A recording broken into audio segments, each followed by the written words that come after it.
Welcome to episode number 3 of building my childhood dream layout, the Tyco Layout Expander System right here. First episode, we built the table, folds up so that way it gets out of the way. Check that one if you missed it. Second layout was laying down the track, making it look like it does. It looks amazing. This layout here, we're going to go into doing block control wiring. This thing's got a lot of block controls. This is how you controlled multiple locomotives back in the day before DCC was around. It's got a lot to it. Some of the things went right. Some of the things have gone completely wrong. I'm wrong with classic model trains. Follow along. Let me tell you about this story of me trying to get this layout up and running.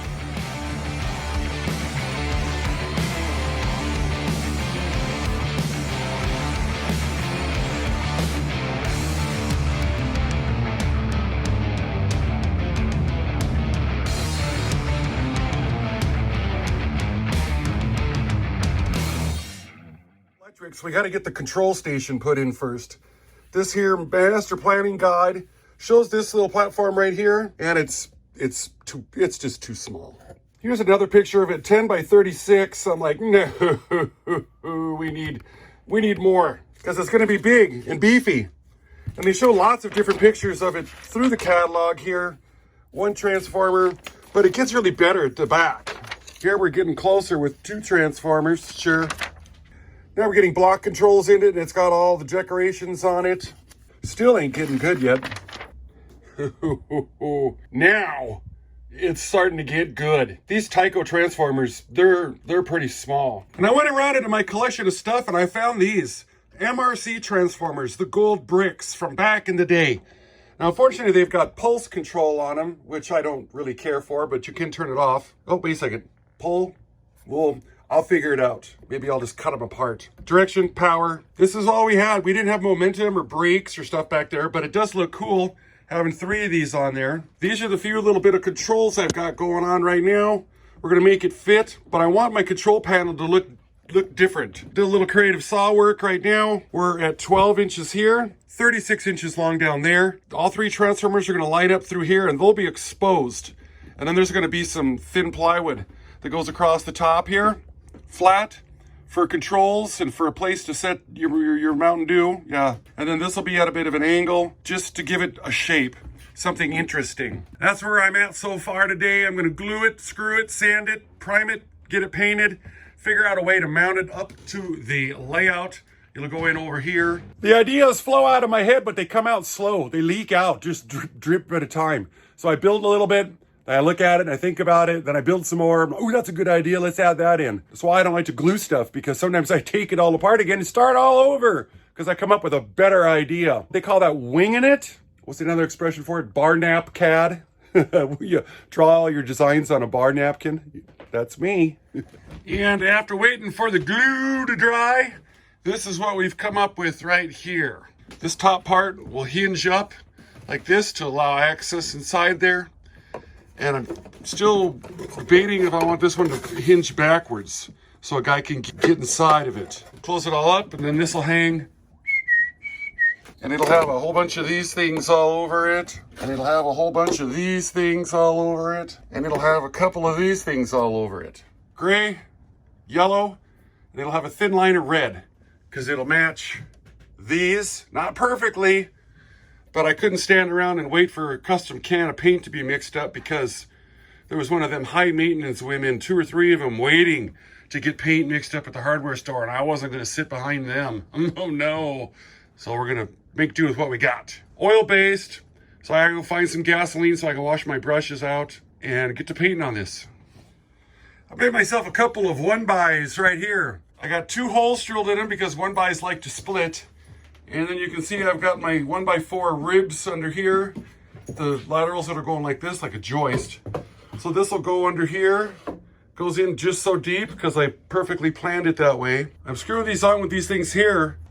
We'll center that thing up on it, put a couple screws down through the top. And then I got some L brackets I'm going to put in here and going across to give it more rigidity. Because you can just tell that that's going to be something people are going to lean on and push down on, and you don't want to break it off of there. Day 2 is quickly winding down right now. We had a bit of a problem with them old school 60s power packs. Turns out that all of them don't work. There's no control over here. Most don't even have any power to them at all. This one here doesn't put out power until about right there, and it's only 8 volts, and then over there it's still 8 volts. So I drilled them open. I thought, well, we'll just change out that little diode in there, that triax like I made in that one video. And I rooted around inside here, and there isn't one. This is all solid state. 2 out of the 3 transformers aren't any good. I'm not even going to test the third one because I wanted them all to match. Luckily enough, the old Tech 2s, they're about the, well, they are the exact same size. So now I got to get online. I got to order up another one of these because I got to have 3. And it changed the way my case is, just some. Took a long time to get this in. I got holes drilled over there for wires to go through, holes there for wires, holes there for wires. And I waited 8.5 hours for the mail to get here, and they brought me 13 packages. I've been ordering up like a loon. So I'm going to clean up this mess and throw away the garbage. Maybe I'll test this old girl out right here as like a backup or something like that, but I'm not thinking. See if I've got the wiring things that I need inside there to continue on with my wiring duties. Build day 3 is getting ready to get underway, and I want to make these things pass through where they're going to go. Over here. They're going to go through it into the inside, and then maybe I'll put a 6-way power strip or something underneath here. But I didn't want to have it sitting in here and just be too plugged up. These things they're huge. So I went to the old hole saw set and decided that this one is probably not going to work, and this one is going to be sufficient for 3 of these things to go through. Really? Honest to God, that thing rolled all the way to the, there it is, clear up against the back wall. Unbelievable. Jesus. I think that's a rule. It's a law. This should be 1 3/4 inches is what I believe it is. It's hard to look at your camera and then work it all at the same time. So I'm going to knock some holes out. Probably one for sure right there. We'll be able to get all of them to go through that. Maybe 2, maybe 3. Well, I talked to the boys at engineering and design, and they said put 3 in there because there's 3 transformers, 3 extension cords. Anyway, somebody had to make a decision, and I'd let them guys do it. I'm going to vacuum up all this stuff and all the sawdust I've got on the floor, and I'm going to start painting this to get her pretty. Well, the end of work day 3 has come around. It's Wednesday evening, 6:30. I just got done putting a second coat of paint on this right here. Oil base, it takes a long time. I thought they were choking. Nope. Here, let me show you what we got going on here. So there's the yellow, wet, and it's going to be glossy, so it should be somewhat shiny like that. And then the gray over here, and I've only got this side done over here, all of that here. Oh, and down here. Goodness, I hope that didn't touch the paint. How did it get like that? Oh, man. All right. There's just steps that's got to be gone through. Does that yellow the same as that yellow up there? No. Do you see any 2 yellows that are exactly the same? No. It's close enough for the people that made those. It's good enough for me also. These are my oil-based paintbrushes right here. Put them in a Ziploc baggie, and you throw them in the freezer, and that way you don't got to clean them out in between all the coats. They'll stay like that for a month or more inside the freezer. And then when I'm all said and done with these colors, then I'll give all these a good wash. They'll come around to be decent brushes. Just a little trick for you right there. Now I'm hoping by tomorrow at noon, it's 6:35 right now, and I'm hoping by, because that's when my workday starts, is at noon. Oh, I'm hoping that it's going to be dry enough to do some stuff to it here, because I ain't got this kind of time. The production manager is going to get an earful because of his mismanagement here with this whole timeline for this week. I am upset. We do have the parts that came in, though, from yesterday's shipment that I unpacked last night. Got all the electrical things that I need. So it should be somewhat straightforward. Block control, lots of extra unnecessary wiring, but we're going to show you how that's done. So I'm going to rest up this evening so I can get on it tomorrow. Goodness. Firing up a Thursday now, finally. The paint's dried. Let me show you what I've done here. Because UP, all 3 of them other transformers were shot. I've got these, and these are the older ones. This one's boring. This one's got pulse control on it, which is icky. And this is just my test one right here. But I've got one of these that's going to be showing up, but it's a better one that's got the momentum on it. Same size, so this is just for wiring up stuff right now. This is my A and B cab switcher right through here. And then we've got for the block controls here. The switches, these are Atlases here. And this one here is it's just phallic. Well, I think we're gonna be able to get done with all these, just 4. I might need a 5th.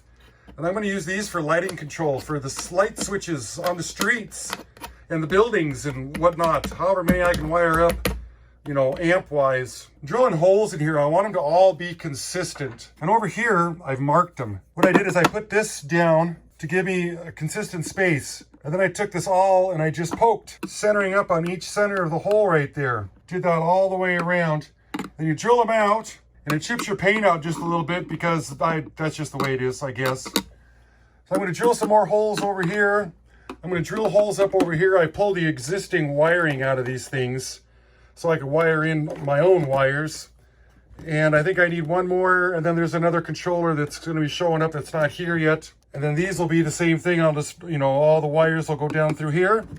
This opens up so I can get into it. This part here, I decided to bolt down because all the wires are just right under here. So I can pull them through, route them to where they're gonna go. It'll be just fine. Wires can go through this area right here. So I'll start wiring up these, cab B, cab A, and then this one here is gonna be for accessories and lighting. I think I'll do building lights with this here so I can dim them. And then street lights will be coming out on the fixed DC coming up over here. That's kind of the plan.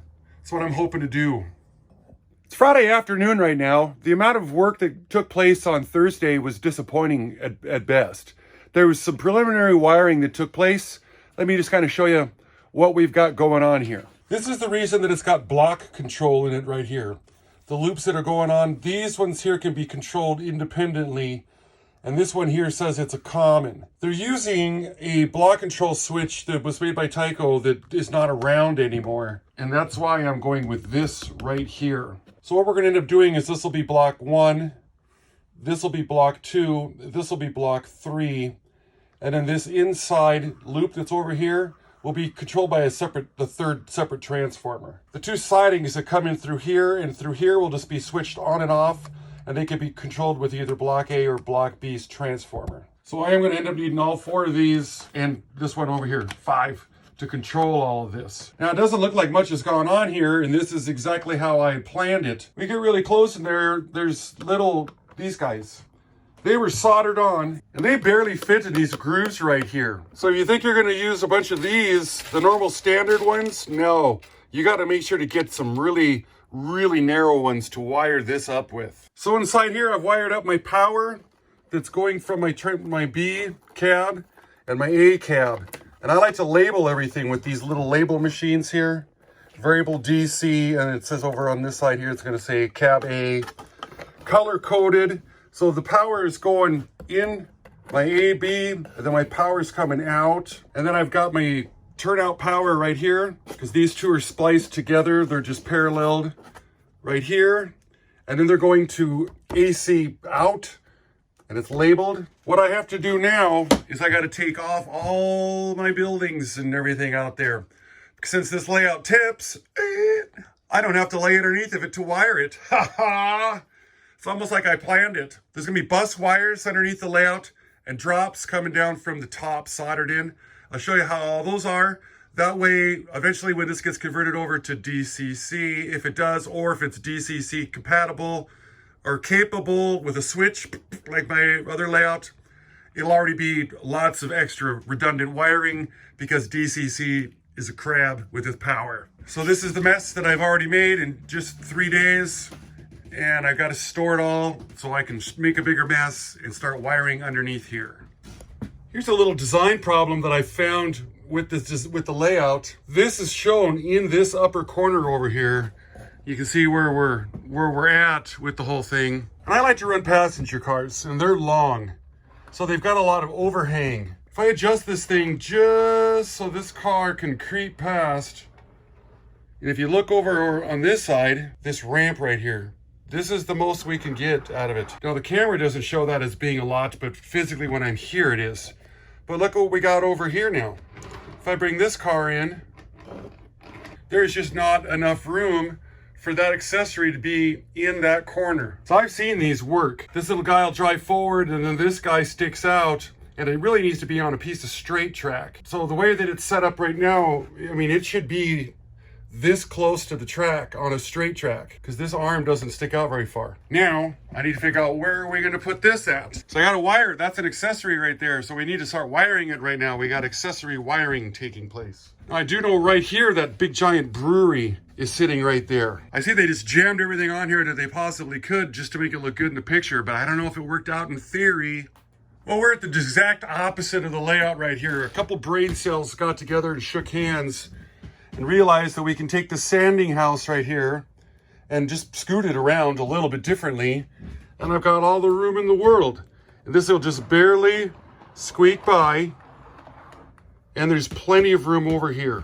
So that engineering failure from the boys over there at Tyco has been solved. So I want to use this accessory here. I think it's kind of a neat piece.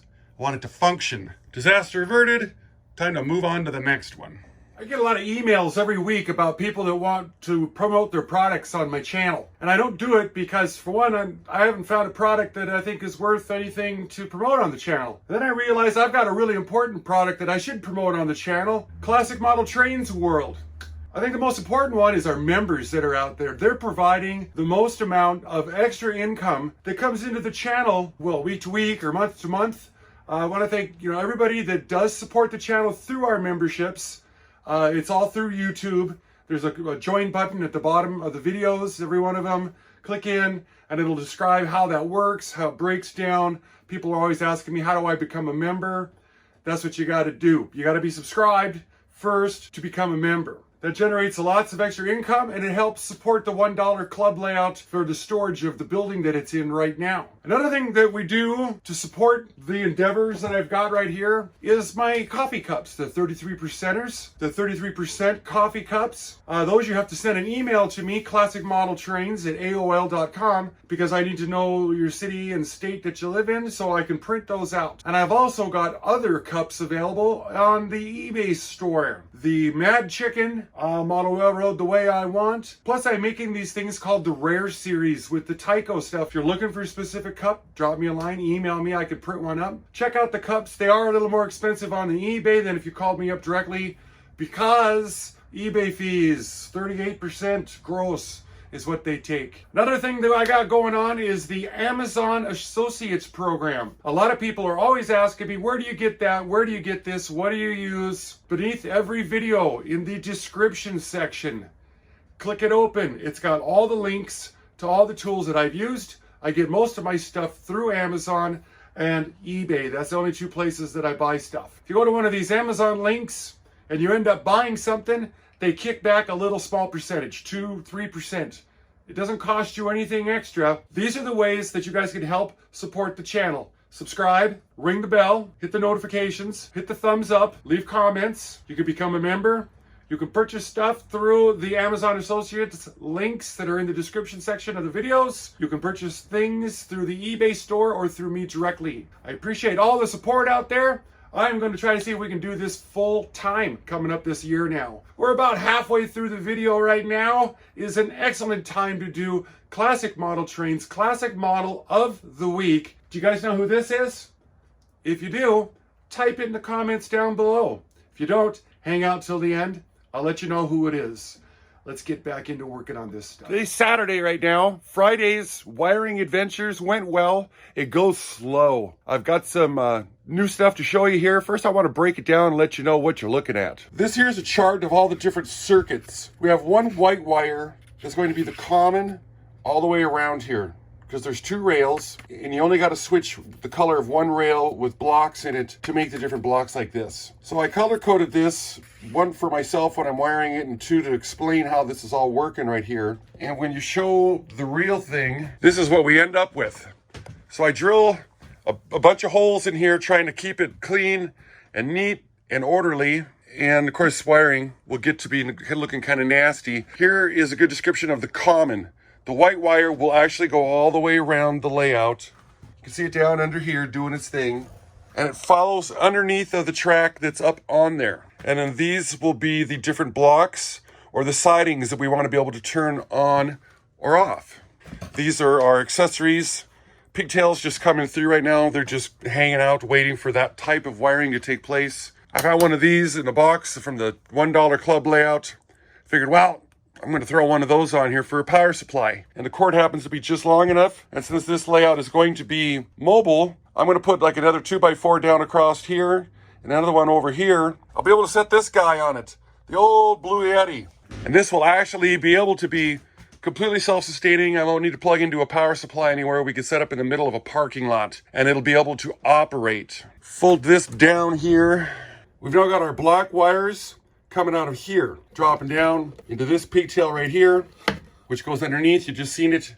We got to connect all those up to the circuits that are going to be running all these individual rails through here. I've not ran any wires yet for this inside loop because I didn't want to make the bottom look more confusing than it is, but those will be run soon. Right now I'm getting ready to solder in drops, which will be soldered to the side of the rails. Little holes will drilled in between the tracks. I'll show you how that whole thing goes. Now the one thing about blocks is you got to have insulative joiners on there, and I did put those in when I was building this. This one here is a conductive brass one. Right here is an insulative one. This Tyco book, when I was putting the track down, shows where to put all the insulated joiners at in order to build this thing to have all this block control in it. So that would coordinate with these right here, that switch right there, this switch on this side over here, in between them two switches right there. This siding right here's got one in it. This siding right here's got one in it. So it's all set up over here. Let me get set up to start doing some drops. We're gonna wire in this block right here with drops. What I like to use is this type of wire right here. It's a solid core copper, and it's used primarily in furnace applications or doorbell applications, low voltage, AC or DC in the house for running the transformers for those. These work awesome. Get a drill bit big enough to drop this hole down through.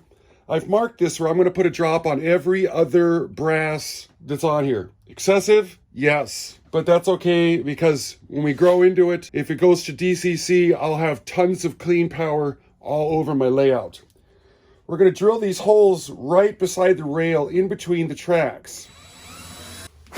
That's what helps hide them. And then we're going to bend a Z on this thing because it's going to come up, it's going to bend over towards the rails, and this is where the Z bend is going to come in at.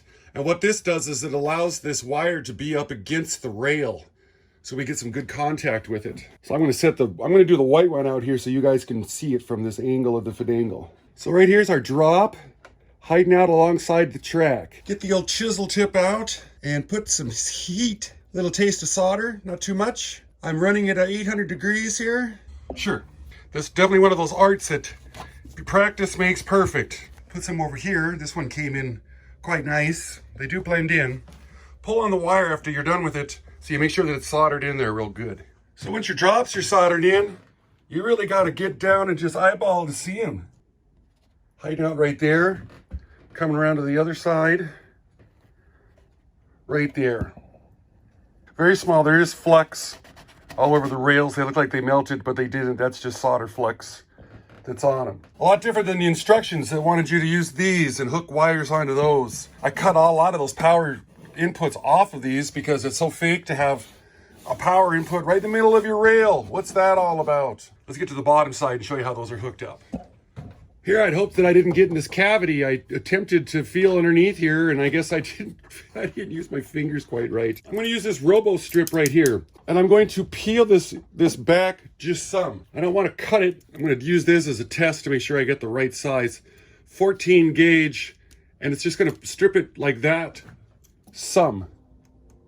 14 gauge.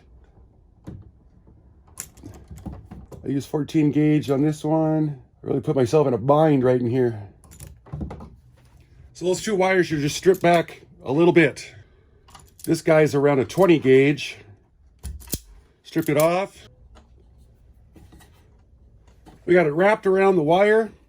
I'm going to solder it, each and every one. A lot better than suitcase clips that some people like to use. This is going to last forever. And you don't have to tape them because there's no way that these are ever going to touch each other. Wish I was in a better area. I got to pay more attention not to catch up this little tiny area here. White to white, red's going to go to the different colors as I work my way around. Got my Blue Yeti in here providing the power. We got the juices flowing up to here. I just tied all these together, color coded up. These are the wires that come down from the control. Put them in. This extra white wire here is to pick up that one leg that kind of shoots off by itself, the very inside one. So these are just extra neutrals or commons, common for the outside track. Fold him back down. This here is to control the turntable if you're using a turntable, or it'd be used for a Y or reversing loop. We're not using any of these functions right here. Here, I know it's my red wire. I got my cheat sheet. We just put one drop in right there. So in actuality, this whole length of track is conductive. I put switch here. This would be switch number 2, which would turn on that block. If we roll this, sure. Reverse it. It should run all the way around and then stop right there. Yep. So now we got it over there. Let's take it to transformer A and check out how it's going to work. We're going to reverse it backwards.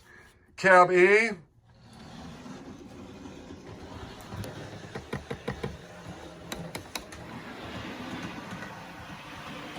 Interesting. You want to know something else that's interesting? That brass track, the only cleaning that's ever happened to it is it's been in the ultrasonic cleaner. It has not been scrubbed down. It's still completely tarnished. I'll get you in here real close. Let's look at it. Right here's an area that I took the Tidy Track cleaner after it, and you can see it's pretty shiny. It's got that penny thing going on. And now it doesn't. This has not been cleaned at all. That track is conductive. There's nothing wrong with that track. I have simply washed it with a degreaser, soap and water, and an ultrasonic cleaner. That's it. Brass track conducts. There's nothing wrong with this stuff at all. Don't let people tell you, that stuff's junk, I just throw it away. Those people that do that, you should tell them how much you can get for brass at the recycling center, because it's pretty expensive if you strip it out of the plastic rails, which is really easy to do. Oh, you're just throwing money away, and you're throwing track away for no reason at all. Use your own mind. Don't believe everything you say, because I don't till I prove it to myself. I'm going to solder up some more here, pick up all these extra blocks, and maybe by the end of the day, I can get it driving all the way around the track all over the place. That's kind of the goal. So I'm going to get started here.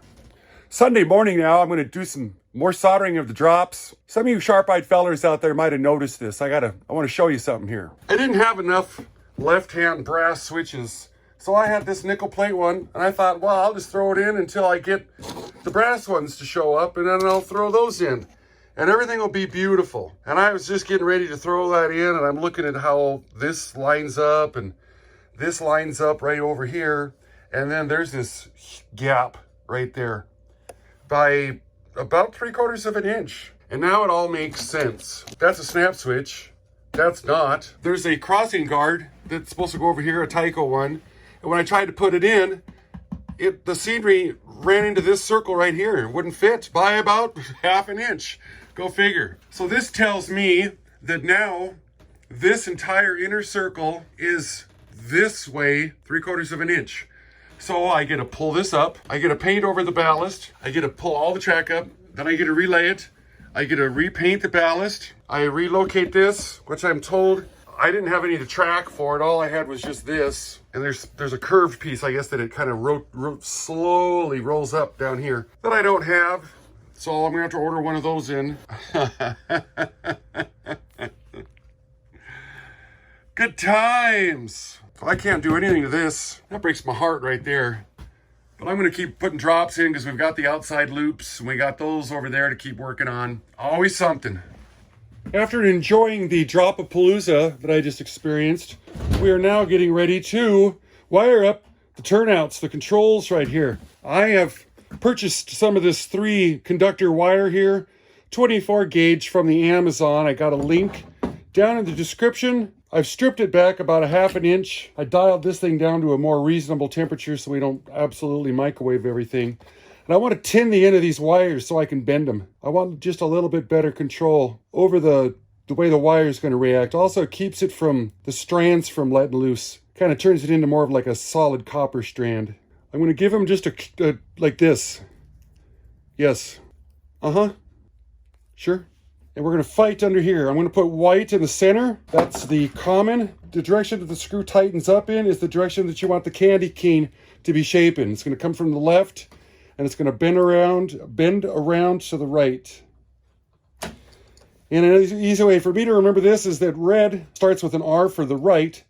So I'm going to put it on the right screw here, or the outside one. This may or may not play out for me, but you got to start somewhere. Now I got to fight to put this little screw in right here. Some of my turnouts don't have all the screws in them. I'm going to pull these wires back farther down, so when they pass through this hole in the board, they'll look a little prettier. And we'll go and we'll wire it up over there on the control. Now, out of all these switches over here, this one here, which goes around over there and around and around, and it pops out over there, it's a loop. So if you flip one, you're going to want to have the other one go at the same time, or else you're going to have a derail up over there because you don't know it. This one's just a stub end, this one's just a stub end. So I'm going to take this one, and this will be the only switch that's wired up. We're running two controllers at once. I'm just gonna see if it works. As far as I know, as far as I don't know, I'm just gonna try it. So these, I've split them up. They're coming up through the individual holes on the bottom. And I'll give it a test drive and see if it's successful or not. Yeah. Yep. Exactly. That's exactly what I wanted. And what I'm gonna do is that when they're all the way to the left, that means that the turnouts are straight. And when it goes in to the right, that's when they're going to turn to the, whatever this part's called. It's got a name. I don't know it right at this exact moment. These gauge wire right here, 24 gauge, I believe it was. It's capable of handling up to 3 amps at small bursts. And these are just made to do the little, you don't lay on them and honk them like an air horn or nothing like that. I did have to switch the red and the green over on this one. I don't know why. Oh, I put red on the right, but this is actually, it's on the outside. Probably because the switch is facing the other direction, but it's easy enough to fix. Just flop the red and the green. White always stays in the center. That's the common. Saturday afternoon now. I found 2 locomotives that seem to run pretty good. The nickel silver wheels have a lot to do with it. If you put the brass wheels on, all the things that I've ever had, the brass will tarnish, and then they have problems going down the track. These ones here, the track's still not clean, but the nickel silver seems to pick up quite a bit better. Here's the outside loop with a Stuart locomotive on it. It also depends if it's got, a nicer locomotive. This is a Walthers right here. This loop that it's on right now is this blue one. Get this over here. And it actually stops right there. And then this is green back into this area. You can park locomotives on it, turn them off, but you can really only operate one on the outside unless you bring one through here and make it go slow, and you take the outside one, roll it around, and then get it up here, and then you can roll this one out. But then you got to be back out of the green, back onto the blue before this one, red, gets to here. Can a guy do that? I don't know. So let's see here. We're going to set that one at creep. We're going to, turn our switches. And then we're going to take this one. We're going to take this one and roll him. Okay, so he's got to come down to B now. So there's going, I've got control of it. This one here is still creeping along. He comes in over here. I can speed this one up. Oh, there's a lot going on. I didn't even get a chance to change the switches. Sorry. This is, okay, go straight there. That's just too much for me to keep up with. Block control. Basically, I think what it amounts to is the fact that you can bring different locomotives in and then park them and then operate like another one. Like this here, we can stop. We can back him into this one. This is A. Turn this back into A. And then that one is the yellow circuit, which is number 4. We want this to be on A. So I could back, oh really? Oh, I know why. Because this, if you jam it all the way over, it doesn't work like it's supposed to. We can go in here I could turn this one off. Now we don't have nothing. I can grab up cab B. Once we get right there, switch it down into B. This switching stuff, this is how they did it before DCC. What an absolute hassle.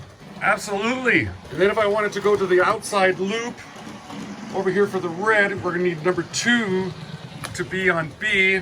Flip the switches. Well, blew it there. Now we're over here on this one. And I could park it there by turning off number 3, which is the red, no, number 2. Turn off number 2. And if I had a third locomotive, I could still run this track right in here. Do I have a third locomotive? Most of them don't work.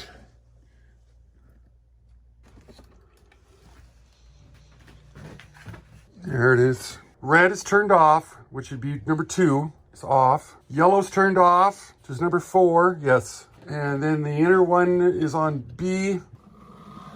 This is one of those that Lynn McCurdy sent me here that needs some loving. So I've got 3 locomotives there that I could be playing with. You know, loading, unloading. And then this inner circle right here, since I've got to tear it up, it's not wired up because why do all the extra work? So this is, it's a handful. Everything's working. Oh, this one here, I got to tear it up as well because I had a nickel silver switch in here. When I swapped it out, I realized it was too long. I put a piece of flex in and it's like, well, if I'm going to redo one, I'm going to redo them both. So here it is. The layout is running, wired up, and I've got one set of turnouts working just right here. And there's going to be some practice to work this, I can tell. This transformer, you really gotta peg it out to get it to work. And this one here, you don't. But I've got 2 new to me, ones showing up that are matched this next week. So we'll be able to have this wired up more. And I'll get the turnouts wired up and stuff. I've just run out of time. Here's a quick look at the layout. Wiring underneath with the bus wires and drops. Now it doesn't look bad right there. But when we start getting over here with multiple, there's just lots happening through this yard and stuff, and it gets a little bit more confusing. Not too bad. This is our turnout wire running here, 3 conductors, common, and then the different rails for the different blocks. Down there it's pretty straightforward, but it's not too messy. I'm gonna run the wires for the accessories. They'll go around the outside edge just like these do. I've got the holes drilled in them already for turnouts, and accessory 12 volt going around it. We'll be able to wire those in here coming up in this next week for the accessory video. I have managed to turn this place into an absolute disaster area with everything that's going on, and I can't stand it. I've got sawdust all over the floor and all over the layout and wiring down there. I can't live like this.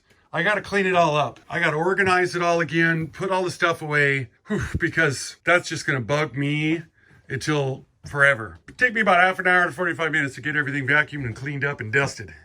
Well, I'm surprised I got something rolling on this thing. As many downfalls as I had throughout this entire week working on it, this is the last minute.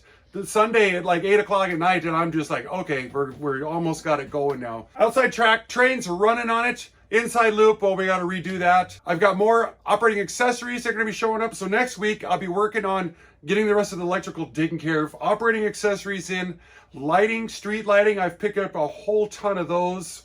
And I've got buildings showing up left and right. Most are built, but I got to build some of them too. This is going to be 2-3 more episodes, I guess, before it's kind of almost looking like it's done. Guys been leaving comments about things, and they say I'm going to have a hard time with that brass track. Oh, you got to clean it up. You see what happened. I was running 2 locomotives on it, and I haven't cleaned this track ever. So that's kind of a myth. Some of the comments that I read out there, somebody's talking about modelers that graduate into being super detailed stuff. This is a beginning modeler's layout. It's going to have beginning modeler's techniques in it. This is what they used to get people into the hobby back in 1977. That's why I'm building it like this. Down the road a spell, I plan on building one that's a little more detailed. It's got more scenics to it, more advanced stuff. I just want to start off here, cut my toenails. Wait, that's not the word. Cut the grass. Cut my teeth on this. Start from the beginning. People talking about, oh, I forgot to put foam board down. You got to put the mason a homicide. No, plywood. This is what we did. This is why this layout is the way it is. Now, putting cork on it, the original layout didn't have cork on it. Not going to put cork on this one either. Simplicity. That's what we're looking for. You see that I'm kind of bringing a point up more and more. This is an entry-level layout. That's why we're doing it like this. Here's another one of those myths that's out there. The Talgo trucks and them FX2 or the horn hook couplers, they don't like to back up very well. Well, I'm going to use a Tyco consist, which usually consists of 4 or 5 cars. Talgo truck, we'll see. Because I think that for what these are, what this layout is supposed to be, it's going to be just fine. I like to test stuff out to see if it's going to work. That's why I'm doing it. I don't believe anybody. Also in this thing, I'm using tools, woodworking tools that most common folk have. There's guys out there that do woodworking. They've got woodworking tools, woodworking skill sets. Well, I'm just trying to show guys how you can build this with a skill saw. That's all I've used on it so far, and a belt sander. You don't need fancy woodworking tools to make layouts. I'm trying to keep it nice and simple and inexpensive. I'm trying. Now, buying all this stuff all at once and bringing it in less than 3 weeks. Oh. This layout's from 1977. You know what else is from 1977? The original Star Wars. You know who our model of the week is? Carrie Fisher. Of course, this picture here is from the second, what we would call part 2, when Jabba the Hutt had her chained up to her, though, you know. Had a great time. I'll see you guys next week. I'm Ron, Classic Model Trains. Bye-bye.